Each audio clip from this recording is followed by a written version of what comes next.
And we're live. Hi, everybody.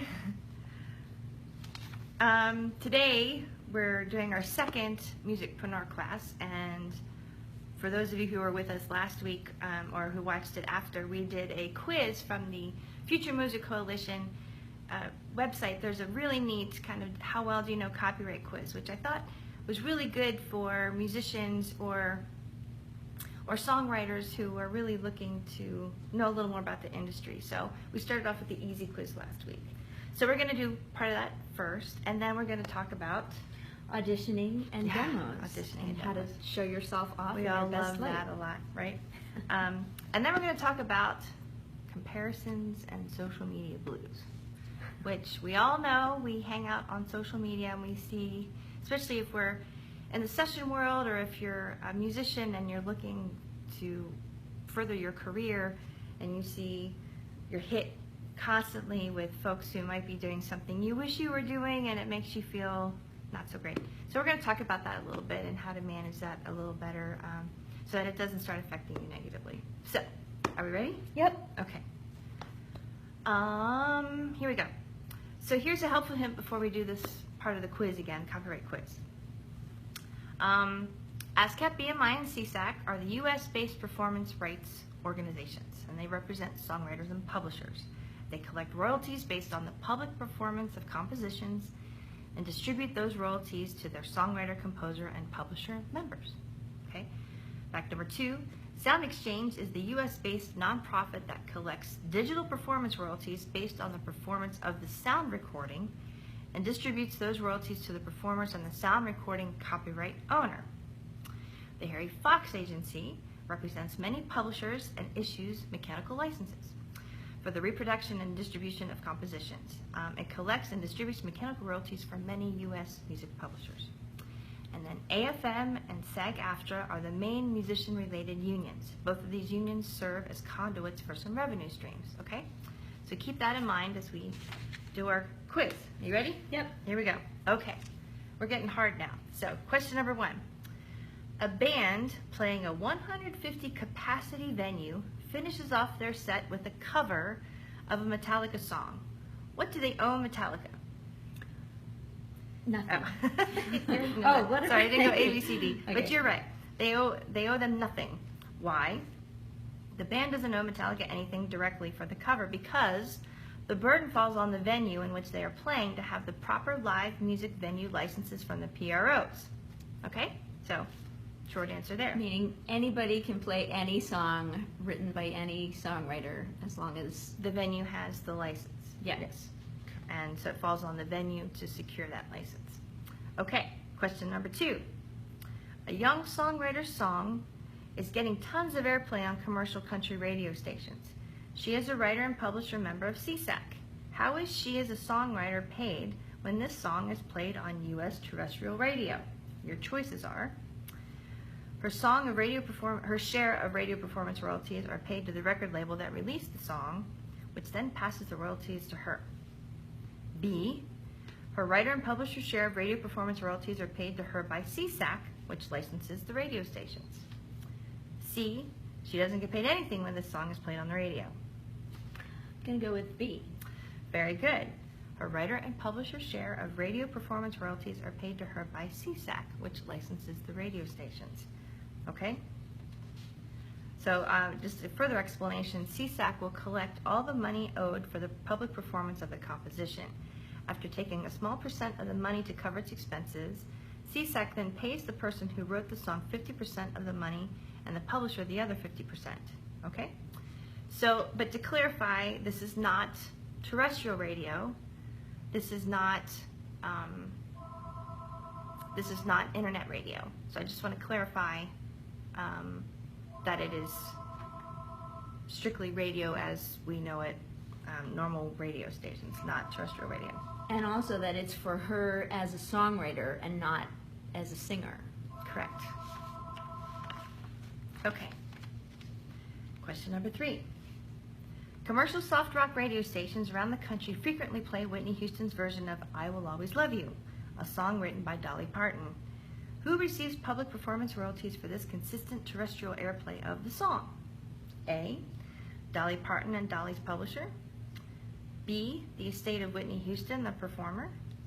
C, the record label that released Whitney's recording, which is Arista. Or D, all of the above. I'm going to go with Dolly. You are correct. And Dolly's publisher. Dolly and Dolly's publisher. The explanation is Dolly Parton's musical composition, PRO, which is BMI, in this instance, collects all the money owed for the public performance of this song. After taking a small percent of the money to cover its expenses, BMI then pays Dolly 50% of the money and her publisher the other 50%. Okay?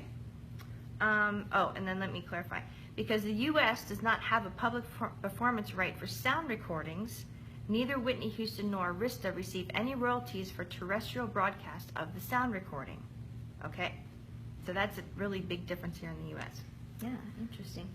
Moving on. Are you ready? You still in this? Okay. Bring it on. So, question 4. A U.S.-based self-published songwriter has a song that, although not selling well when he released it, is later recorded by a very famous recording artist signed to a major U.S. label. Is this songwriter paid when consumers purchase and download this recording from the iTunes Music Store, and if so, how? A. No, the songwriter isn't paid for downloading sales or download sales. B. Yes, the songwriter receives a mechanical sales royalty rate from his PRO. Or C. Yes, the songwriter receives a mechanical royalty payment from the record label that put out the recording. I'm going to go with C. Very good. The songwriter receives a mechanical royalty payment from the record label that put out the recording. Okay? So the label pays the mechanical royalty payment, not the PRO. Not his PRO. Okay? Okay, moving on. We are flying by. Have you had enough yet? Okay, question 5. This recording turns out to be a hit. Oh, ignore that. All my questions are messed up. Oh, okay, here we go. No, continuing from question 4. So the recording we just talked about turns out to be a hit and goes on to sell 100,000 single copies of iTunes in the first 6 months in the U.S. alone. Now this is of a remake. This is like a famous artist re-records someone's original recording that wasn't, or original work that wasn't so famous. Okay, so it turns out to be a hit and sells 100,000 single copies on iTunes in the first 6 months. How much does this self-published songwriter earn in mechanical royalties based on 100,000 digital sales? A, $9,100. B, $7,000. C, the songwriter isn't paid for download sales. Not have known this math if it weren't multiple choice, but I'm going to guess A. A is right, $9,100, which is your answer. The explanation is, if you didn't know, the mechanical royalty amount is based on the statutory rate of 9.1 cents per copy. So you times that by 100,000 downloads, and that equals $9,100. Now, a little sidebar here.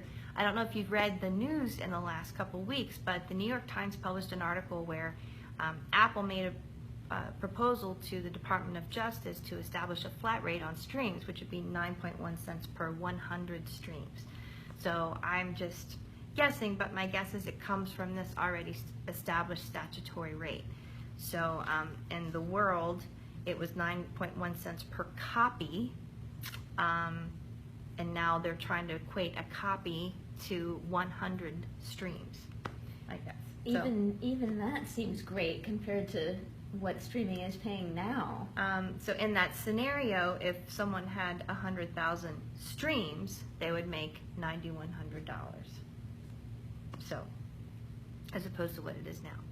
So that's just a proposal that's not actually happening, but there's a lot of political stuff going on right now with the Department of Justice and the consent decrees of the PROs, but I thought I'd throw that in there where that 9.1 cents comes from.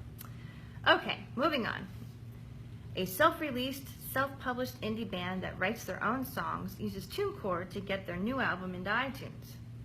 How are they paid when their U.S.-based fans purchase and download their music from the iTunes Music Store? A, iTunes sends a payment to the band once a month as long as the band is registered with Apple. B, iTunes sends a payment to TuneCore based on sales, which then sends 100% of the payment along to the band. C, iTunes sends a payment to SoundExchange based on sales, which then distributes to the band members that are registered with them. And D, iTunes sends a payment to TuneCore based on sales. What's the answer? I'm going to guess B, but what's the difference between B and D again? So for B, iTunes sends a payment to TuneCore based on sales, which then sends 100% of the payment along to the band, excluding any publishing royalties outside the U.S. Okay. D was the clarification is iTunes sends a payment to TuneCore based on sales, which then sends 80% of the payment along to the band. Yeah. So B is 100%. Okay. Next question. In the first 6 months, this self-published indie band sells 1,000 singles at 99 cents and 100 albums at $9.99 on iTunes in the U.S. About how much do they receive from TuneCore for these digital sales of their recordings? A, $182. B, $55. C, $1,400. It's starting to feel like if a train leaves Boston going 55 miles per hour, I don't know. Okay, C, $1,400. That's because iTunes pays out about 70% wholesale to TuneCore, which then passes along 100% of the sales royalties to their clients. So based on this rate, our example would generate 70 cents times 1,000 singles, which equals $1,400. Okay? So then, now we're going to get into some classical questions, which I think are kind of interesting. So, a major U.S. orchestra's performance of Stravinsky's Rite of Spring, recorded in 2012 and released on a major label, is for sale on iTunes. How are the orchestra members who participated in the recording session paid for digital sales? A, the performers aren't paid anything. B, the performers aren't paid directly for sales. Orchestra members who participated in the recording are entitled to participate in distributions made by the Sound Recording Special Payments Fund. C, iTunes pays the orchestra management for sales, which then gives the players money. D, iTunes pays Sound Exchange, which then distributes the income to the performers. I know this one, having played on some soundtrack albums, that it's B. Yes. It comes from special payments. Correct. So if you're a player on a recording, and this is a clarification, so when you wear both hats as a singer-songwriter or a player and you put out your own album, your digital sales royalties comes from the songwriting. Orchestra members, if you ran your recording sessions through the union, you would get paid through the Special Payments Fund.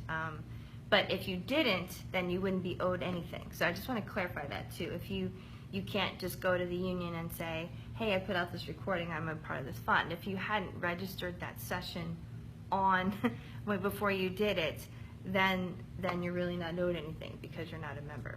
So moving on, a little jazz question here. An independent jazz trumpeter that's made a recording of traditional jazz songs uses CD Baby to make its self-released album available on various digital music stores and streaming services.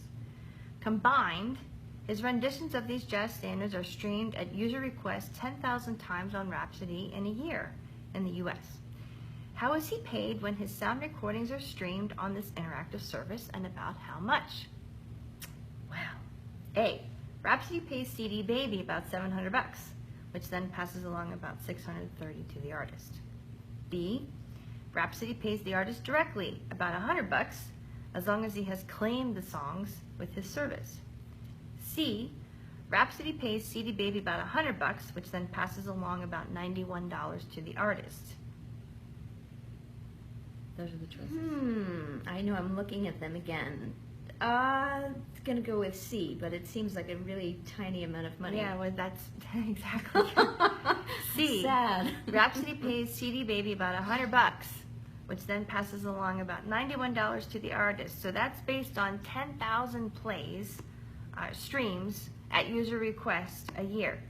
So the explanation is when sound recordings are streamed on demand, Rhapsody pays the aggregator, in this case CD Baby, about a penny per stream. So CD Baby, as the aggregator, retains 9% of the royalties and passes along 91% to their band and artist clients. So $91 for 10,000 streams. Yeah. That kind of seems a little... And how does that compare to the Apple proposed rate?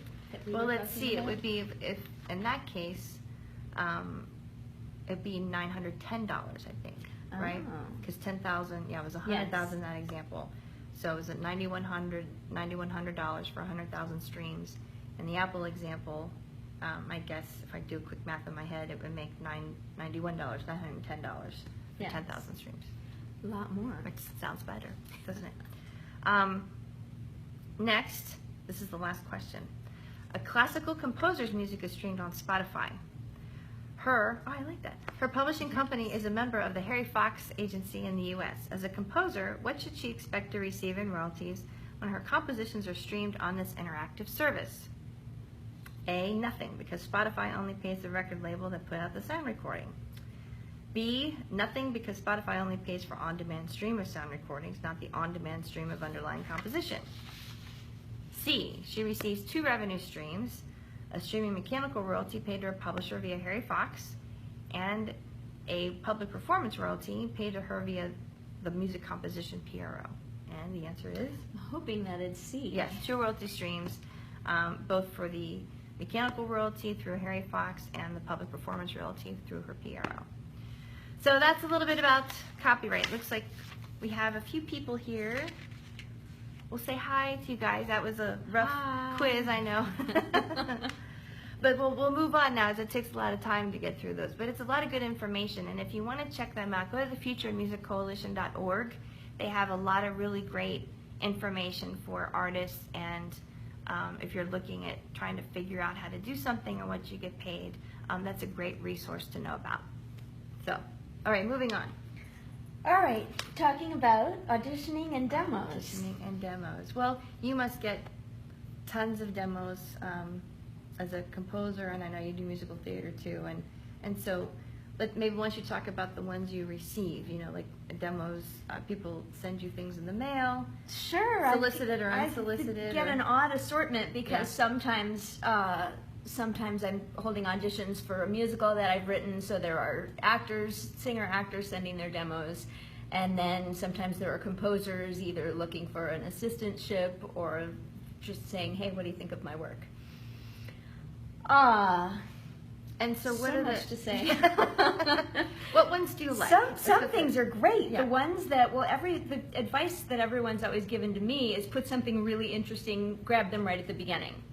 So the ones that have taken this to heart and that have put either something that really shows off their voice and their character right at the top of their demo, or as a composer, maybe something that starts right off with a great theme or a melody, not something that's, for example, as an actor, 8 bars of a piano intro before you even start singing, or as a composer, something that doesn't have anything that shows your flavor or personality until 45 seconds in. Start with something interesting. Yeah. And how do you react to, I have a lot of friends in a wide gamut of the industry, players, singers, composers, and I know by now which ones of them are good at which different styles. Not saying that we're all not pretty, uniformly talented, but there's usually something that becomes more natural, that comes more natural to us than not. There's that one place where we live that we feel really good in, and we probably have the most experience at that level. Not that we don't like to be challenged or like to take on things, but how do you feel about getting demos that are kind of the gamut? Especially kind of from a singer, and they're trying to show you how much they can do. How do you feel? I know I have some comments on that too. Well, it seems like, of course, we all think, oh my God, jobs are limited. I have to show as many styles as I can, either as a composer that I can do every genre under the sun, but that's really ends up just being detrimental. You should lead with the things that you're strong at and the things that you are unique at, that people are going to say, wow, I love Christy's soulful pop piano playing, or... Right, and that's a hard thing to learn about yourself. I think when you first get out here, and I've been out in Los Angeles 20 years now, you are so excited, you've just gotten out of school, you don't really have your niche yet, and you're just throwing demos together and saying, I can do anything anyone asks me to do, which in some instances can work. But in most cases now, everyone is so busy, and their time to listen to your demos is really limited. So from a marketing standpoint, I would suggest that when you put your demos together, make sure that your course, like who you are and who you want to be hired as, is up front. It may not necessarily match what the person that you're sending it to is doing at the time. Like, it may not match what a music supervisor needs or what a composer's working on at a time. But I would much rather know I can affiliate you with something specific rather than being a little uneasy about you because you say you do all this stuff. But I gotta tell you, being in Los Angeles and having all the musicians available that are here and seeing the talent pool that is here, I wouldn't be a good music director or a good arranger or whatever I'm hired to do if I didn't have my own resources already and have the people like already know who are good at certain things. So if I'm giving you a shot at something, especially in an audition, I want to know that it's your natural thing. Like, it's not something you have to work hard at doing, because there are 10 other people that's their natural thing. So I'm just throwing that out there. I might think, oh, there's a film that I really want to submit myself for, and they've said specifically that they want a heavy metal score with really aggressive guitars. I might think, well, I don't really know that genre, but I can learn. I'll just throw something together that no, I'm just making myself look bad and desperate. But, so there's a balance on the recording, and when you submit demos to people, market yourself as you know what you are. We don't want to figure out what you are. We don't want to figure out who you are and say, oh, call Joe because he can, I'm not sure what he does, but maybe we can get him in here and maybe he might work. Like, we don't have time for that. Time is money. If we call you in the studio, we want to know you can do the gig. And the same thing works with live. And this happens a lot with theater. And I put together a lot of theater demos for folks in the past to put on their websites, for instance. And I want to say this. I respect actors so much because they have to go through this audition process over and over again. But the ones who are more successful figure out what their niche is. And, oh, Tina's got a good question. What's the maximum length of demo that you prefer? Gosh, I'd say under 5. Under 3 is awesome, but under 5 definitely no longer than that. So I feel like, thank you, Tina, for asking that question. So in the musical theater world, keep in mind that the director, the music director, has many resources and many other folks that they've worked with. They may be looking for a new face, but they want a new face that kind of matches that old face that they've worked with.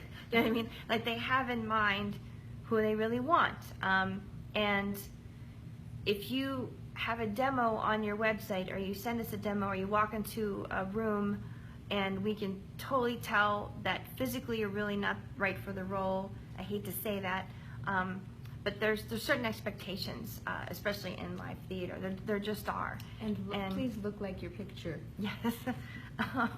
Yes. Look like your picture and make the material appropriate for who you are as an actor. And I know as an actor you like to try to be diverse, but I gotta say, it really comes across if you're not an incredible actor, that you could pull off something that just really isn't your character type. You know, personal experience is I was working with a pretty well-known director and for a revival of a show, and a very well-known actor in movies and things came to audition for the lead role, and it was a size difference. Like, the role we were casting was that of like more of a royal type person, like a royal and strong and a bigger guy, and this actor was not. And so physically, and then just his energy, it just, you know, we respected his time to come in, but at the same time, it just wasn't the right fit. And so I know as an actor, he's like, well, he got to meet the director and that kind of thing. But it's also, you know, she's not going to call him, and she knew about him before because he's well known and has well-known agents. So he pushed to get an audition, and it just was kind of like, I don't want to say it was a waste of everyone's time, but it kind of was like, why are we all here? Because this isn't working. But then on the other hand, not to be a big poo-pooer, because on the other hand, if you are just always leading with your strengths and with what you can really shine at, even if you're not, if that guy had come in and just sung a fantastic song and knocked it out of the park, even though he wasn't right for that character, maybe everyone would still remember this person and say, wow, okay, this person wasn't right for this, but when I need a Waylon rock tenor who looks like that and is that kind of character, we'll remember this guy. Yeah, that's true. But at that level, in this particular case, he had argued with his agent to get, instead of an audition, it was a working session. So we had him for 30 minutes to work on a role that he really wasn't appropriate for. So that was a bit extreme. So yeah, anyway, what's your experience been in the room? In the room, like an audition room.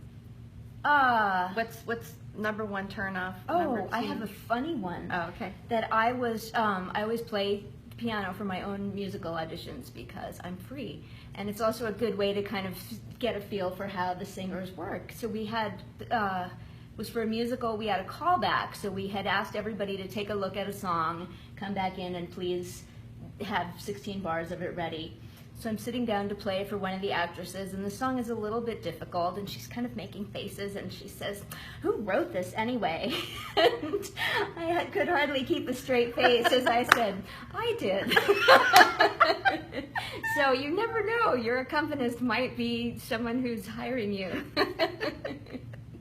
So keep that in mind. Always be nice to the piano player. Rule number one in theater, when you walk in for a theater audition, always be nice to the piano player, because they might be your MD, they might be your composer, etc. And that said, if that person had been fantastic and just right for the role, I wouldn't have held that against her. It's an innocent faux pas. But she wasn't that good. So I would say in the audition process from a live perspective, one of the things that I really love is when actors kind of come in, they're so well prepared, they've got their music just ready to go for the pianist, they don't waste any time. They may say a nice greeting. I like it when they come and they say hi to me. If I'm at the piano and the director, they kind of make it a point, make eye contact, but then kind of back up and let us see you do your thing, you know, and this is kind of take care of business, just stand there and sing.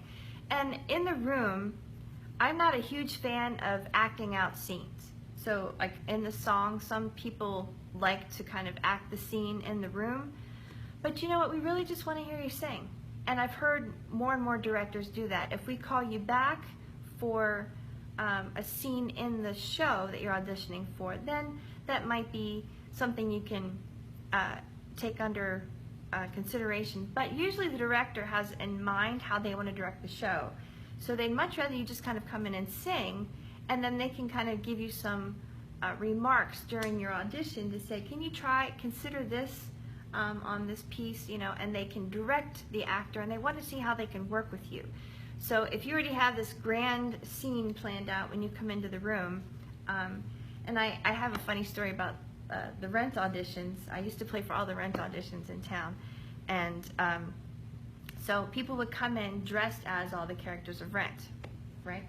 So this one girl came in a trench coat, and doing the song of Mimi, and her audition stripped down in the audition. Oh my.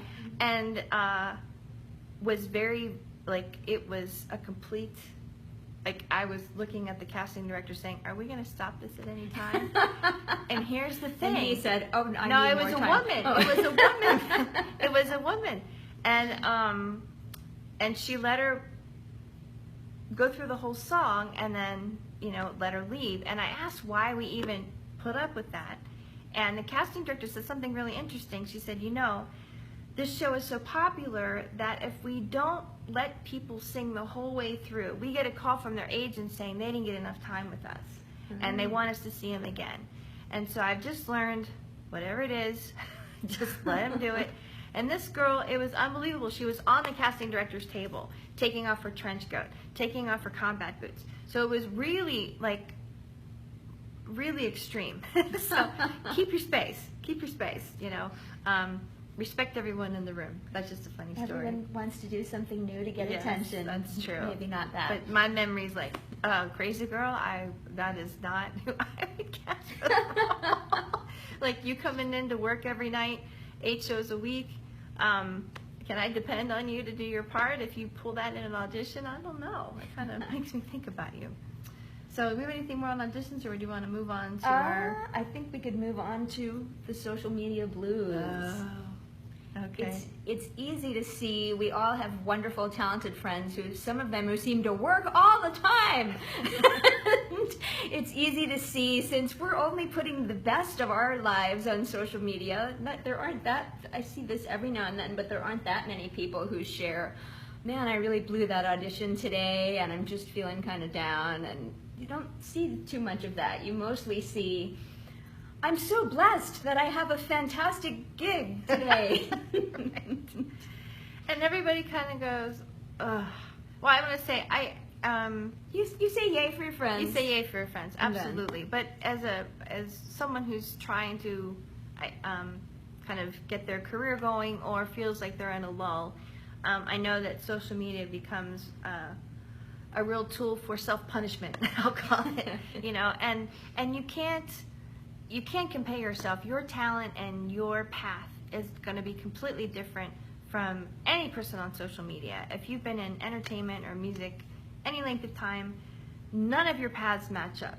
There is no one who went to your school, who did the same internship with the famous composer that has the same path as you.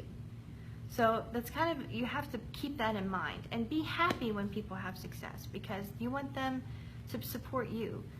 Don't compare yourself and say, I'm never going to get that gig, I'm never going to get that blah, blah, blah, good for them, but, it should be me type of thing, which we all do. At least that's kind of my wanting to discuss this today, was just more of a let's not compare ourselves too much. Let's be happy for those who are successful and who want to share that, because that means that there's work out there. There's work in music out there. Yes. And people who are musicians are working, which right now I think is a big thing to celebrate in this economy, and with everything that's going on with, legally and the PROs, that when there's work, I think we need to celebrate it for everyone, because that only kind of comes back at you. Yes, I would like to believe that there's enough for everybody, and there are plenty of gigs out there that are just right for me that maybe that person couldn't do. And sometimes I play a little game with myself of, if I find myself getting, ooh, the envy monster, why did he get that film? He's just a hack. What and going into that awful, mean, icky space, I think, well, how can I use that to be inspired? What if that person is really out there and promoting himself, and he has a great PR person? Maybe I should have a better website. Maybe I should hire a PR person. Maybe I need to get out there and meet more directors. Maybe I can look at, well, what is that guy doing that's working for him, and how can I make things like that work for me? So you make it more constructive instead Yes. of the comparison monster. It's really the envy monster. Don't let it get you too bad, because it really sucks out the joy a lot of times, especially then when you go back to doing your thing. It starts to take out the joy of your talent, because you're like, why am I practicing? I'm never going to get that gig. Why am I buckling down to get a new website done or whatever, because I'm never going to be that guy. You start to fall prey to the bad cliches, like, well, only the people who know people are the ones who get hired, or don't let the little voices get you. There's room for everybody, and you know what? We can't live in such a vacuum that I believe musicpreneurs going forward, there's room for everyone and everyone's talent, but there's also other areas in music that need you and need smart people. So in the music business realm, or the PROs or the agencies and things that work with musicians. So there's different hats we can all wear, and we learn so much as a musician in the business. And I want to say, if you're gung-ho on, it's like do or die, I have to be a composer, give yourself a little time to develop that, but always secure a roof over your head. Like, don't have a mentality of I have to do this in 3 years or bust, and I'm just gonna like sleep on my floor and not eat and put everything I have into this, because you're really missing a lot of joy and personal development along the way. You know, secure a roof over your head. Like, if you need to take a job that helps you do that, make it in the music industry, and maybe, you know, you network with those types of people, which then help your career. So the studios need help all the time. I mean, it may not be your dream job, but, you know, make sure you have a roof over your head and you're getting fed, and that feeds your creative spirit a lot more than sleeping on the floor and hating the world because you look at social media every day as your like personal interaction, and you start to like self-loathe and you never get out of it. So. And if you befriend the other starving people who are just starting out, you can help each other. You can do the copying and the orchestrating on that person's low budget film where they couldn't afford to pay anybody, or then they can do something, they can play guitar on yours because you don't want to have samples. You can band together and help each other out. And the great thing about living in a city like Los Angeles or any major city is that usually if you were to work for a studio or work anywhere, everyone has something else going on. Everyone. And maybe you put yourself in the right place at the right time where your coworker at a non-music business needs music for something. I mean, think about it like that. Instead of putting yourself at the avail of a composer who, you know, you'll never get credit, you're not going to get paid, and you get experience, but when will that experience equate to you being able to really pursue your career as you and your talent? So I actually got the first feature that I scored was for a writer-director who we used to wait tables together at Cape Manalini. So there you go. And years later, I ran into him and said, "What are you doing?" And he said, "I'm making a movie." And I said, "Do you need music?" And it was that easy, because we had talked for hours on our breaks about our projects and what we did, and we trusted each other. So don't be afraid to have a job, and if it's non-music, so what? You're still you. It doesn't take away. And that's another comparison social media thing. You know, what you may need to do to have a roof over your head and eat every day may be different than somebody else for right now, but you can't let that like be be mad at yourself that happens. You know, we've all had to take different jobs, we've all had to wear different hats, and it makes your experience all the more unique because you can provide that. And then, like, maybe if you're a waitress, then you end up scoring a film about waitressing, and you're like, I could totally relate, and you bring something special to that. So keep that in mind. Yes, for the longest time in my 20s, during the waitressing period, it was such a big deal to be able to say to me, I'm just a musician, and I don't have a day job. I only make my living from music. But when I finally got to that stage, I had a couple of months of putting the rent on a credit card because I just wanted to be able to say, I'm just a musician. Didn't make a lot of sense. So just for what it's worth, social media, keep it at bay, and don't let it skew you towards being kind of a starving artist and or an envy monster. Don't let it make you bitter and sad, especially the stuff about politics. We won't go there. Look away. And now, yes, we do these let's now. wrap up. We have questions for you. We've presented a few topics to you, and we want to know, what do you want to learn about? So we have a few ideas. Please feel free to let us know in the comments or email us. We have a few ideas. How about working as a session musician and singer? How about creating music for the stage? Either as a writer, as a music director, or a performer. How about creating music for film and TV? Either as a composer or as a songwriter licensing songs. How about marketing strategies for musicians? I know I need to. We could all use some of that. A couple more. How about setting up your home studio? Some little technical advice. And at the other end of the spectrum, refilling your creative well. Yes, don't we all need that? Go to the beach. And finally, what about putting your live show together? How to hire a band, pick out a good venue, get your friends to come, etc. even find your theme for your show and work through Yeah. what you're going to do. So let us know in the comments or email us at Christy@ProMusicDB.org, or you can message the ProMusicDB page on Facebook, and we will, when we do the next one of these, take that into consideration.